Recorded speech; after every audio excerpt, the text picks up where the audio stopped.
Plain English Dry Way Qaabka saxda u baro Ingiriiska English to Somali waxaynu qaadanaynaa eryadan idiin muuqda.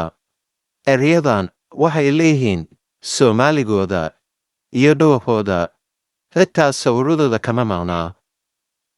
Uma baahna sharaxaad dheer ah, laakiin waxaynu ku samayn doonaa sharaxaad si ay dadka u fahmaan.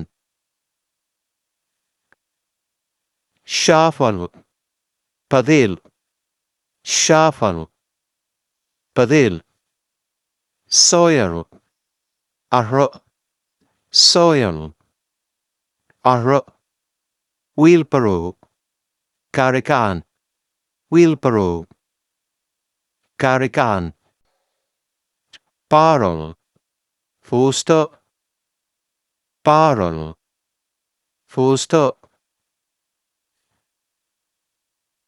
crew, dhagax, crew, dhagax, hammer, buris, hammer, buris, bucket, baldi, bucket, baldi.